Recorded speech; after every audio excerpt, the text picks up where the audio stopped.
Awesome. Are you able to test your mic out real quick? See if it works. Hey, can you hear me? This is Ed. Yes. What's up, Ed? Outstanding. Okay, great. Yes. I've listened to a bunch of podcasts you've given, by the way. I actually gave a talk about layer twos when I first got started here at QuickNode, and Arbitrum was one of the chains I was talking about. So very much appreciated the podcast you had done. Oh, great. Thanks. Yeah. I always like talking about this stuff. Great. Awesome. So do I. So this will be a fun conversation for sure. Why don't we have some introductions here? Ed, you can go ahead and introduce yourself, and then Hunter, if you're not futzing about with the accounts, you can introduce yourself after Ed. Hey, everybody. I'm Ed Felton. I'm a co-founder and chief scientist at Off-Chain Labs. We're the company that makes Arbitrum. And so as a co-founder, I've been at the company from the beginning, doing a lot of technical stuff, including protocol design and similar things. Before that, I was an academic. I taught at Princeton University, which is where the company was born. And I've done a bunch of other stuff, including working on the White House staff. Yes, very storied career. Very, very impressive. So super happy to have you here. I'm not sure how I'm going to follow that up.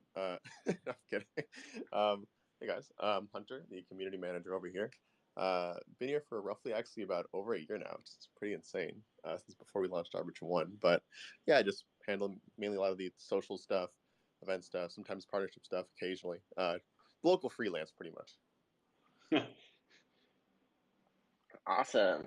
Yeah, and today we're here to talk about Nova in particular and the Data Availability Committee. And this is a interesting, somewhat kind of niche technical topic, but also something that I think has a lot of implications for how we're going to be doing blockchain stuff into the future. So really curious to just get like a general definition of what is the Data Availability Committee and why is it important to have one? Sure. Yeah, let me talk about that. So, we launched Arbitrum 1 about a year ago, almost exactly a year ago now, as an optimistic rollup. And it's worked really well. People seem happy with it. But of course, we're always trying to drive the cost to users of transactions down as low as we can.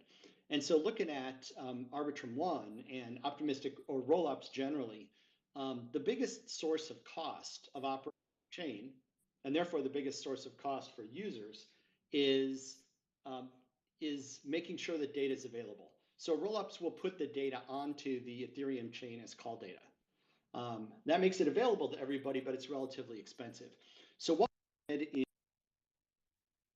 what we did in Nova and the AnyTrust technology is we say that instead of taking that data and writing it onto Ethereum as call data, we are instead going to have a committee, a data availability committee. These are well-known companies or people in the ecosystem who will promise to store your data and make all the transaction data and make it available to anyone who asks.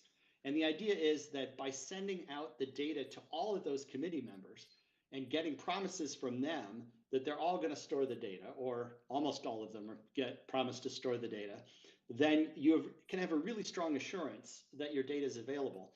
And you can avoid the cost of having to store that data on L1 Ethereum. And so that lets you have a chain that is much cheaper, even than an optimistic rollup, which is already pretty cheap. So that's the basic idea, right? So you have this committee of well-established and trusted parties, and if you're willing to trust that even two of the committee members are honest, then you can be secure in the chain working correctly. Yeah, and this will be getting a little bit into the technicalities of it, but why is it just two? Like, why do we need two people to be honest versus any other arbitrary number of people? So the reason you need two honest is, so right now there's 7 committee members, and the system will be satisfied with 6 of the 7 signing a promise to store the data. And the reason it's 6 out of 7 instead of all 7 is that you want to make it so that if one of them happens to be down or crashed or rebooting or offline for some reason, that the system's not going to stop.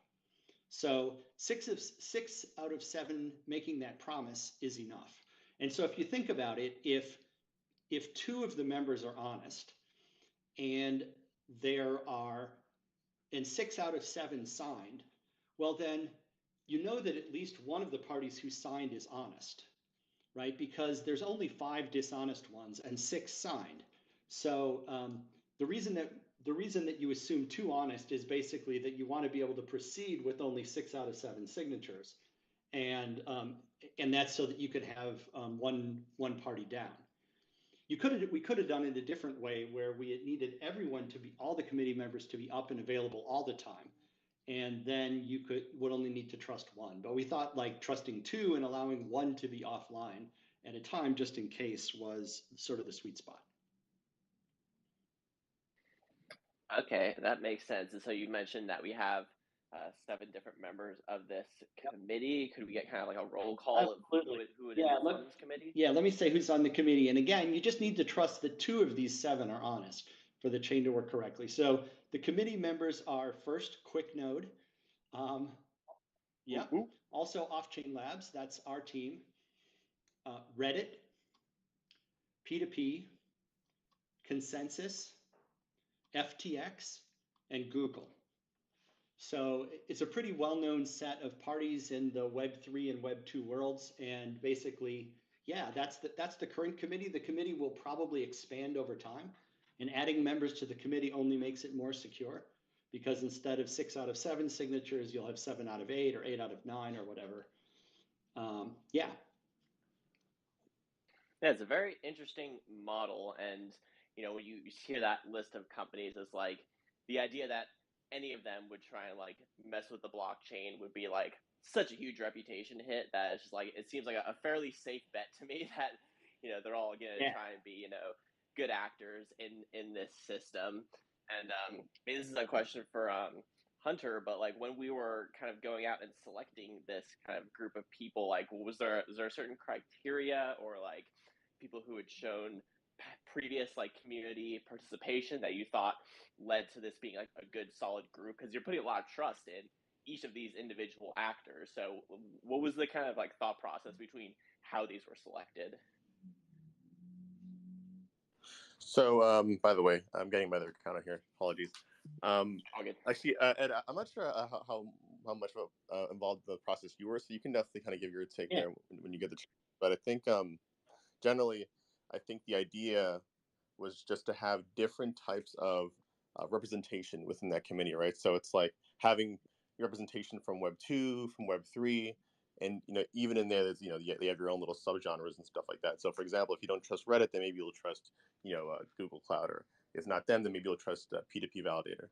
I think I'm sure Ed can speak more to that, but yeah, I think that was a general idea. Yeah, that's pretty much it, right? So you just need to trust that 2 of these parties are honest, or to put it another way, you need to trust that there won't be 6 of the 7 that gang up on you to try to steal your stuff. And so we wanted to have broad representation. We wanted to have companies that were well known, that had a reputation for doing a good job of running infrastructure, and and that it's all about building that sort of trust and comfort in the user community.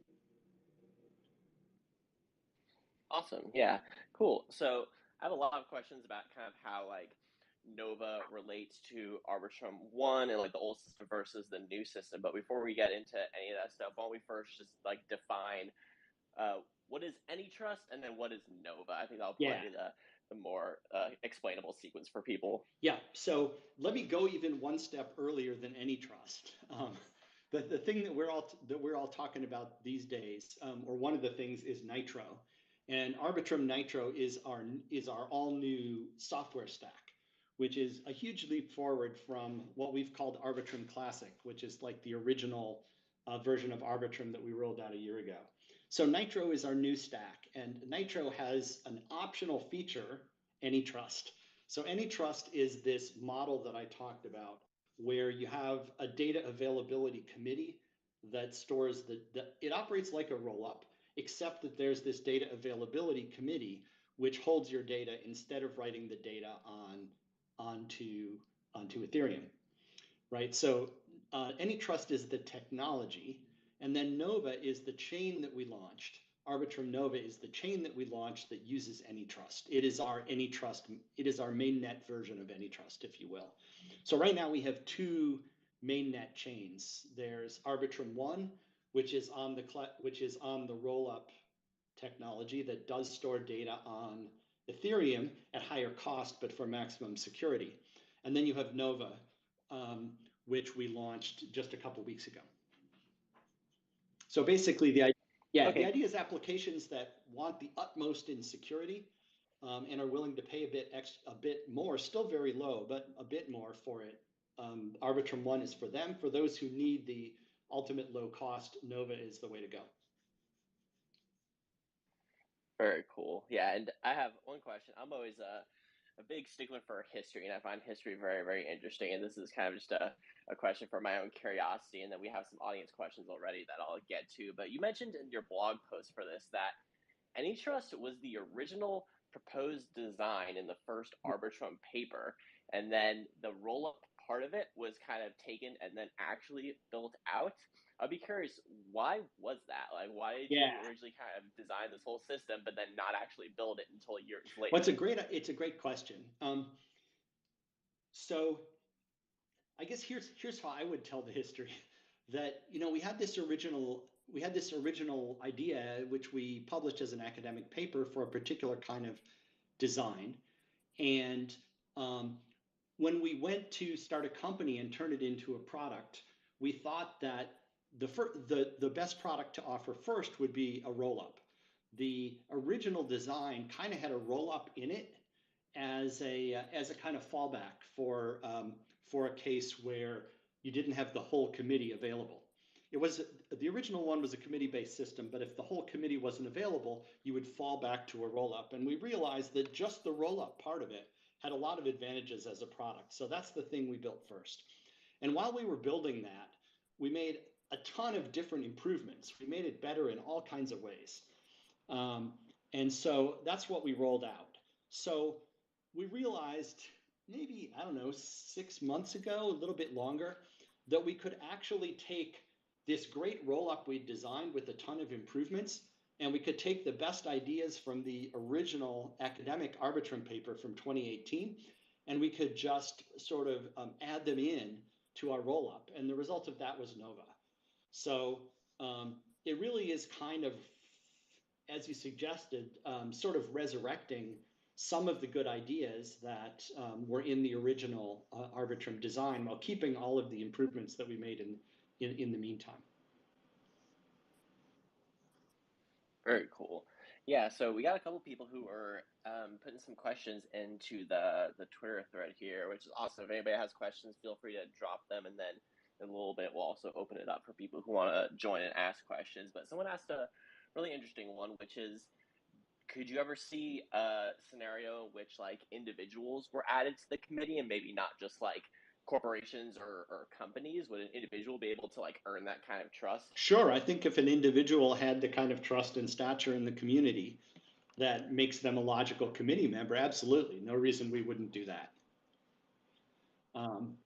Yeah, it's a very interesting question. Yeah, I mean, the committee size can't be too big because at some point, it could become inefficient, but the committee can grow quite a bit. And, we're just looking to see whether individuals or companies or nonprofits or whoever has trust in the community and is willing to do it. Awesome. Yeah, and then I don't know if this is a serious question. When token? When airdrop? Well, no one ever answers that question. Yeah. Oh, Twitter, always fun. Yeah, and then someone else is asking, and this is an obvious question I was going to ask as well. What would you actually use Nova for? We really think of it as well suited for gaming and social type applications.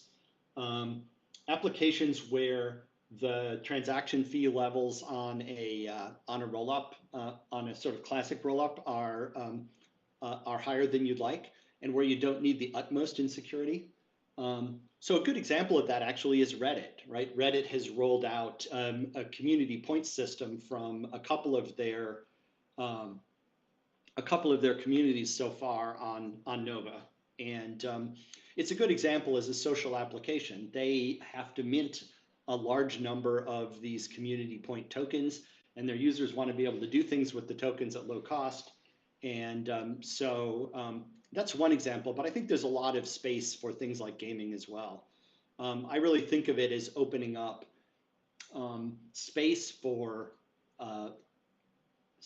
new classes of applications in the Ethereum in this sort of Ethereum-based chain world. Yeah, and Hunter, I was gonna say he's mentioning community stuff here, so I'd imagine you probably have a lot of thoughts on this and community use cases for this.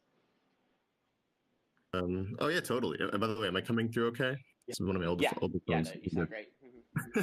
So yeah, no, 100%. So there's one game I know that's that has some plans to potentially come out on Nova, which is the Beacon. I'll probably pin the post above when I get the chance. But it's more like an MMORPG kind of based game. But I think what's really interesting to me, what I'm really looking forward to, is not just having like any kind of project kind of spin up with an NFT and then like you just kind of call it a game. But I think really just bring more kind of game, like actual like game developers, and having them make the game itself first, and kind of think about the integrating like the crypto part of it, and midway through it, or maybe even like post thought. And I say that because I think like a lot of people, when people think of crypto gaming, they kind of just think of like sitting and staking, which is fine. But I think when people think about gaming generally, it's like the Call of Duties of the world. It's like I mean, maybe it's mobile gaming, like stuff like that. So it's not just grinding, like yielded grinding. Yeah, I mean that's kind of that's kind of the vision over time, as Hunter said, is to get to a place where this sort of the most immersive and interactive games can be on chain at large scale. So that it becomes just a part of the online gaming world, and not like just a specialized, very limited type of game that that people might expect. We're really about opening up that space for as many applications as we can. Awesome. Yeah. Any other things you want to highlight there before we move on to another line of questioning? Good on my end. Yep. Yeah. Let's move on. Awesome. Yeah. So let's see. Yeah. So something that seemed to be an interesting point to bring up is bridging, and what is the status of bridging when it comes to Nova, and maybe like also just let people know like one liner, what is bridging? Why is it something we should be concerned about? Yeah. So bridging is basically how you move ETH or tokens, assets between Ethereum and some other chain. In this case, Nova. So people who are familiar with the bridging technology that we've used on Arbitrum 1, it basically works the same on Nova. You do need to take a step to move assets between the chains. So you can either deposit ETH or ERC20 tokens from Ethereum onto Nova, or once you're on Nova, you can withdraw. We have a bridge UI that's web-based.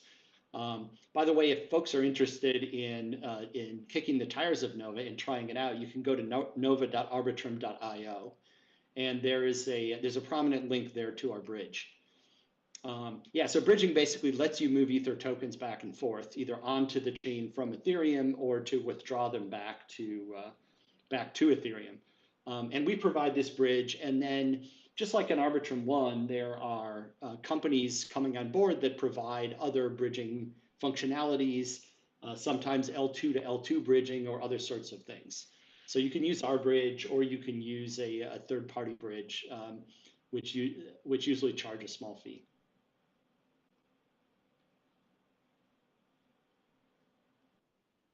Okay, yeah, I'm looking back through I replied with the link to that you mentioned, if anyone's following along and wants to check that out. Let's see, it's always hard with these questions. I'm not sure which ones are bots and which ones are people, so I'm going to read some of them out, and you can let me know if they're ridiculous or not. Do you see game developers integrating Reddit community points? I would love to see that. Could you explain what Reddit community points are? Yeah, so I mean, Reddit has this model where when you participate constructively in one of their, Reddit has all these all these different communities, and they have this basic model where when you participate constructively in one of those communities, you can earn points. And those points both kind of give you stature in the community, right? And get your posts and your upvotes and so on more, make them more influential. But Reddit has now, for 2 of their communities so far, have tokenized those points so that they become tokens that you own on the Nova chain. And so it seems to me like a really attractive thing for people in other spaces to recognize those points and to recognize. So as an example, someone who has a bunch of Reddit community points is probably a real person. And they also have probably participated constructively in some social space, right? So those are people who are more likely, or those are accounts that are more likely to be engaged in constructive participants in other kinds of social experiences. Also, because the Reddit communities are focused on particular sort of interest areas, these points are reasonable proxies for a person being interested in or engaged in a particular subject matter area. So if there's a game that is trying to cater to a particular community or social experience where you want to have a particular community or people interested in a particular thing, those points are probably an interesting affordance for a designer to be able to connect with. And so, I think there's a lot of opportunity there. And this kind of goes along with this general trend toward sort of more open systems and the kind of mashup between social and gaming that's happening in the Web3 space. I see this as an example. I'm curious what Hunter thinks about this as well. Oh man, so much.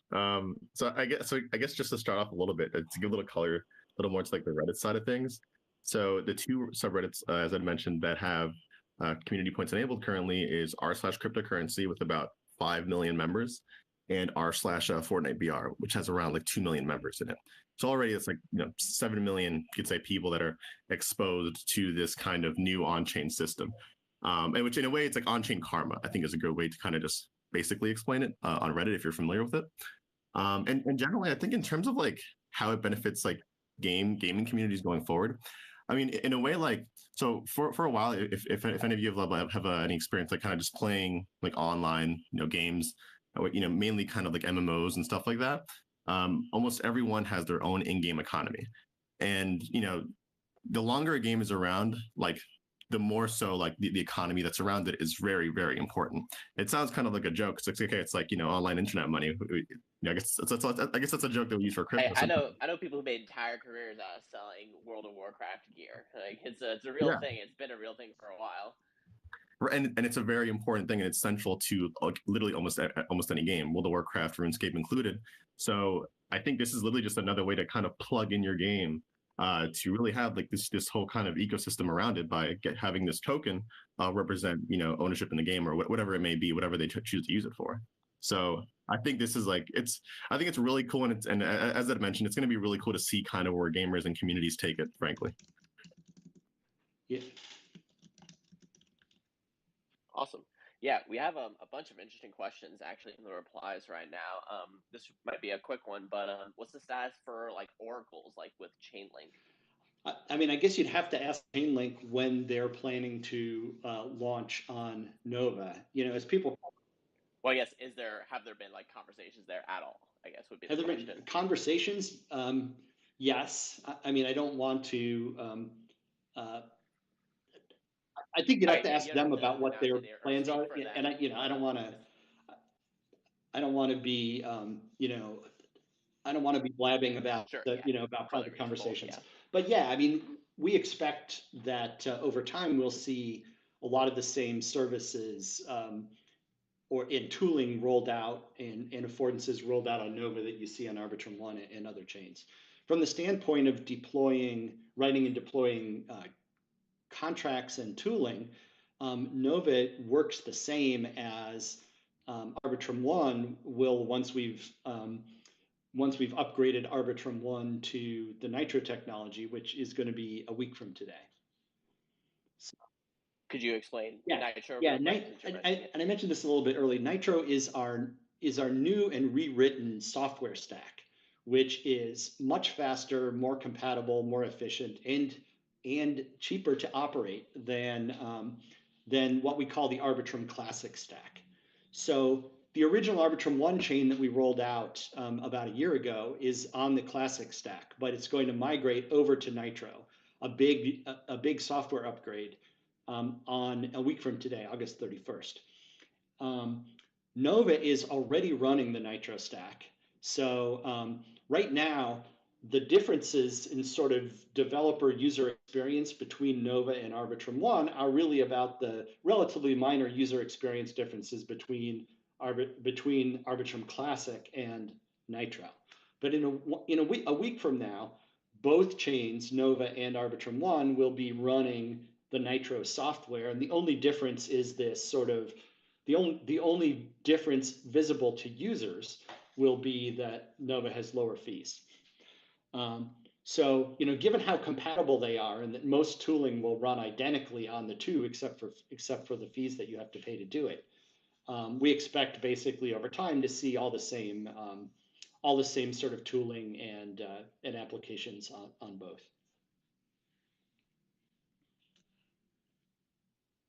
All right.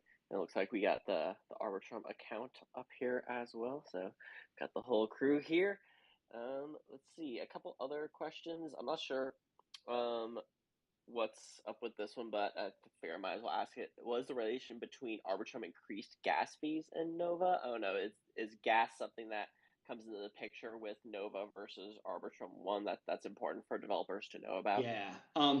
Right. So, like any chain that has cost to operate, the Arbitrum chains have gas, and and basically when you're using an L2 chain, the gas is paying for two things. It's paying for the service at L2, that's like the computation and storage that your contracts are using, and those fees will be identical between Nova and Arbitrum 1, because basically that part of operating the chain is the same across the two. The other thing that your gas fees pays for is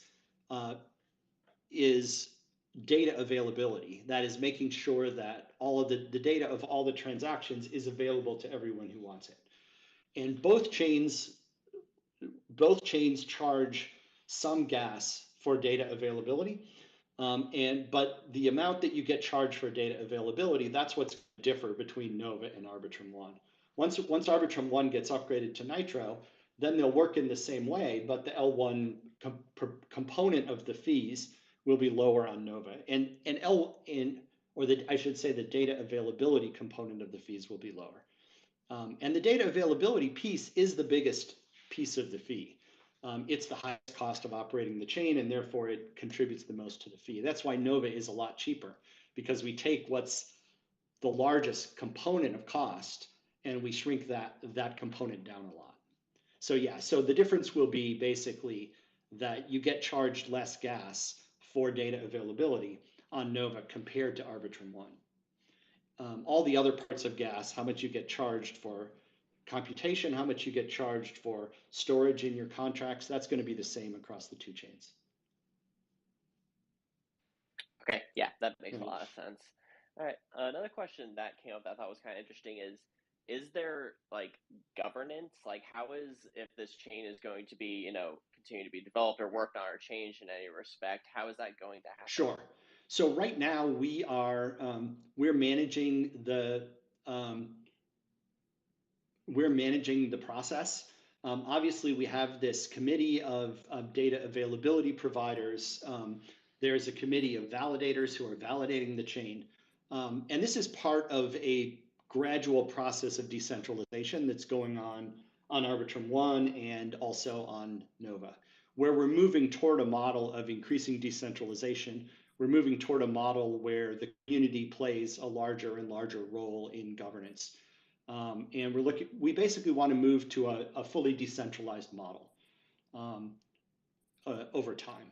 And we'll be talking more about how that works. But the technical decentralization of things like validation and participation in the data availability committee and so on, that's part of that whole story.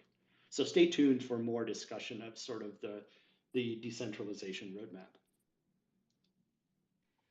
Okay, word. And I saw someone was actually just requesting to speak and then hop back off. If anyone does have questions or wants to come up and ask them, please, you're welcome to. We got a good-sized crowd here, so I'm sure there's some people out there who are itching to ask something.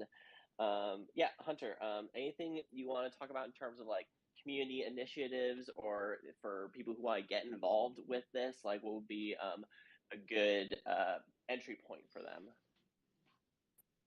So specifically for Nova, because we're really trying to, like market it as more like a social slash kind of like gaming platform. I mean, like that's theoretically like it's an open chain, so you can do whatever you can on Arbitrum One, on Arbitrum Nova. But I do think the main thing right now obviously is Reddit's community points. So technically, if you're contributing in either of those two communities in Reddit, you're technically already using Nova, which is pretty cool. But I do think that over time, especially with, again, a lot more of like kind of the gaming community kind of migrating over to Nova, or in essence, kind of, back to Ethereum, because I think to date, a lot of the gaming applications are currently on Alt ones. Our pitch is definitely just going to be to kind of like bringing them back to Ethereum, bringing them back to their roots in a way, by essentially using Nova for that. And I think currently the main thing I think you can probably do like today is, like take a look at some of like the NFTs that currently exist on Nova. There aren't that many projects on there. It's like a bunch of like, random stuff to be frank. But it's definitely like an interesting thing to look at, I guess, if you are already on Nova, bridge some funds over and just looking at things to do. Very cool. Thank you for that. Yeah, Lucifer, do you have a question for the panel? Yeah, good afternoon all. My question goes to, my question is, while I was bridging, like after bridging from Ethereum to Arbitrum Nova, so bridging back is going to take me up to 7 days. Is it going to be fixed or is it going to be like that? Oh, yeah, okay. So I think I understand the question. So when you bridge from Ethereum to Arbitrum 1 or Nova, that bridging happens pretty fast in a matter of a few minutes. Basically, the thing that limits the time there is the time you need for L1 finality, so that you've definitely handed over those assets on layer 1 before they can be sort of made available to you on layer 2.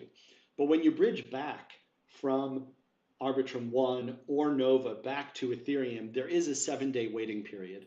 And that's because of the way that the rollup protocol works. That's needed for security. There are fast bridging services that will let you bridge money. They'll essentially advance you those assets on L1 in exchange for a small fee, but give that to you right away. And so a lot of people do use those, and the ones that are supported on a particular chain, our bridging technology helps you do that. So there are options to do this. If you use our bridge in the basic way, though, there is a 7-day waiting period for withdrawals.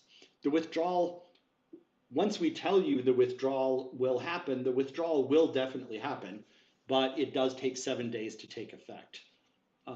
Basically, that's the time that it takes the rollup protocol to be certain back on L1 that the withdrawal event actually happened on the Arbitrum chain. So yeah, so we've talked about whether we can make that time shorter, particularly on Nova, and there's a chance that we'll do that. We're looking seriously at whether it's possible to do that without sacrificing security. Okay, that's cool. I would love it to be like that, like to bridge from Nova back to Ethereum very quick. So my second question is, with Nova, are you guys going to create your own token? Are you going to use Magic? So we so on Nova, the native currency is ETH, So ETH work like they do on Ethereum, and you pay your gas fees on Nova in ETH. And that's not going to change. A lot of people ask us, are we going to issue a token for Arbitrum or something like that? And of course, we have not announced any plans to do that. Okay, thank you. Yeah, thank you, Lucifer, for your questions. We got someone else that just brought up ebot.eth. Feel free to ask your question as well. And if anyone else is interested in hopping up and asking a question, we'll be going for a little bit longer here. And not sure if ebot is able to speak here. It's like ebot. Just let us know. Another quick thing that I was curious about that we can talk about as they get set up is there a good reason why someone would not use Nova and would use Arbitrum Classic, and when would someone want to make that consideration? Yeah. So the difference is really that with Arbitrum Nova, there is this additional security assumption you have to make, which is that at least 2 of the 7 availability data committee members will be honest. If you're willing to make that assumption, then you get the same security on Nova as an Arbitrum 1. But if you really are looking for the utmost in security and you're trying to make the minimum number of security assumptions, then you may be more comfortable in Arbitrum 1. And so things that really require the highest security, we think are likely to stay in Arbitrum 1. Those that are willing to make the extra relatively, I think, very mild security assumption in exchange for lower fees, they'll be over on Nova. So we think there's value to different users and applications and use cases for each one. That's why they both exist. Gotcha. That makes a lot of sense. Weston, if you have a question, feel free to ask. And then if anyone else wants to hop up, ask a question, feel free, and then we'll start to close it out here. Hey, GM guys, thanks for having me up here. Yeah, just had a quick question for you, Ed or Hunter, anybody. It was me, by the way, who asked about the individuals versus entities, on the transactions or the multi-sigs. But curious about your thoughts on zero knowledge. And I know that there's some work being done there, and where does that fit in with the current Nitro landscape? Because I'm super excited for Nitro. One of the DAOs that I work with, we just actually launched a farm on Arbitrum and have seen tremendous movement, liquidity into the ecosystem. So it's great. But I'm also curious, well, is that going to try to shift to, or, integrated, or what are your thoughts on that? Here's what I think about this. Right now, ZK technology is not ready to operate at the kind of scale and cost level that would be competitive. The ZK advocates often talk about the cost of verifying ZK proofs, but what they don't talk about so much is how much does it cost to generate a ZK proof. So to give you an example, for an operation like the Ketchak 256 hash that is used all the time in Ethereum, Nitro is about 20,000 times the speed of a high-end ZK rollup in terms of the cost of actually including one of those operations into the chain. Right, it's a 20,000x cost and speed advantage for Optimistic over ZK for that operation. It's different for different operations, but for every operation, Optimistic is a lot faster and cheaper. And so there's a reason why no one has deployed a fully working EVM compatible ZK rollup that actually generates proofs so far, and it's because it's very expensive and very slow. And I don't think that's going to change in the near term. That's why I believe that Optimistic is the way to go now. Now, having said that, if that changes, if somehow the magic cryptography fairy waves her magic wand, and suddenly all of the big num operations that you need to do ZK proofs get incredibly cheap compared to other operations. I don't think that's likely, but should that happen, our basic architecture is compatible with ZK proving. We would switch if we thought were viable, but I think they're quite. So show me the money is what you're Sorry? saying. So show me the money. If someone can show the benefits, then you're willing to take it in. But at this point, you're saying you don't think it's Yeah, quite there yet. we've looked at it really carefully. It's not that it's not quite there. It's not close to there right now. I think if what you want is general purpose EVM compatible chain that can operate at the scale of 10x or more the speed of Ethereum, and with the kind of cost of operation that you see on state-of-the-art chains, if that's what you want, then ZK technology right now is not even close. Like I said, if it gets there, we could switch. And adoption, right? I mean, that's the big thing, is there's nowhere near ready for adoption in my mind, kind of to your point. Right. And so, we would move our community over onto ZK as soon as that becomes viable. I don't think that's going to happen in 1 year or 2 years, and probably not 5 years. But if it does, if we see if the ZK train actually starts, puffing its engine and looking like it's ready to pull out of the station, which I think it's not right now. But if that starts happening, yeah, we would absolutely be on top of it. Awesome. Thank you for the insight. Super helpful, for sure.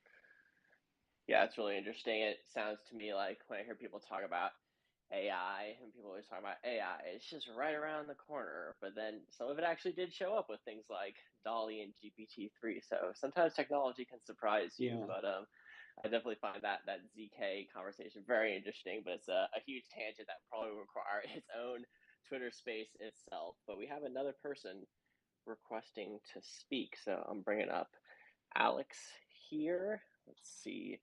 They've got a question for the panel. Alex, feel free to ask your question. As I was listening to you respond there, I was curious what you thought of ZK Sync EVM, because they're doing Arbitrum, and just would be curious because I haven't dug into it super technically. So, like at a high level, what would be the big differences between that and Arbitrum Nova and Nitro? Nova and Nitro have fully working fraud proofs. That's the difference between our technology and every other general purpose EVM rollup. That it's, we focused from the beginning on building a system that was complete and had all of the security features built in and working. And a lot of others are out there with various products, but if you actually look carefully or ask careful questions, they're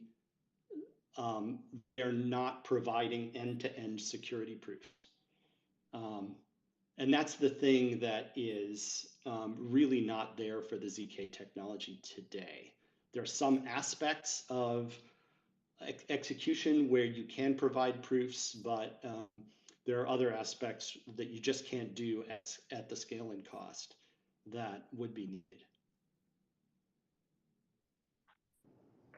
Gotcha. So basically, yeah. So I mean, my suggestion would be to ask some really pointed questions about what is proven and what is not proven, and is it actually an end-to-end proof that every step of computation and every hash and everything is correct, or are they only proving some properties of the system? And I would also ask questions about what is the cost of proving, and can you run a prover yourself?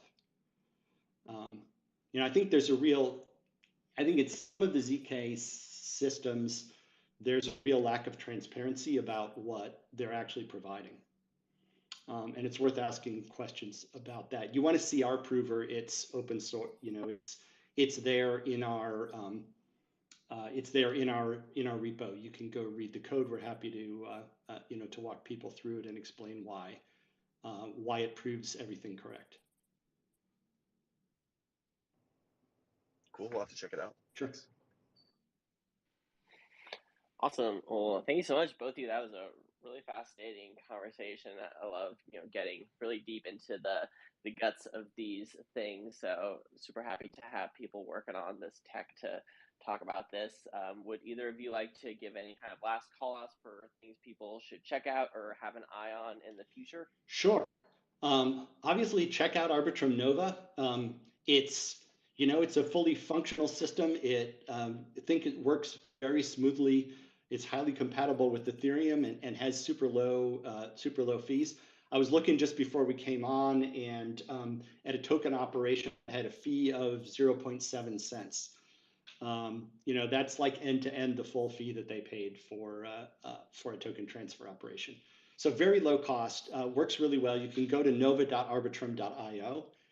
Our other chain, Arbitrum One, we're really excited about upgrading that to the Nitro technology on a week from today, August 31st. Really anything, and I'll leave it to Hunter to point you to all of the social things, because we have a ton of activity. We have a super lively community and enthusiastic. So Hunter.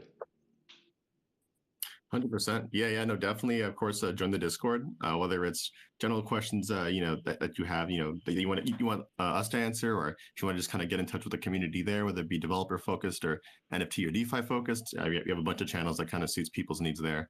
And obviously, biggest thing is that we're hiring. So if you are a kick-ass dev, kick-ass, marketer, kick-ass, whatever it is that you're good at, make sure to apply. We're always looking to scale not only Ethereum but also our team as well.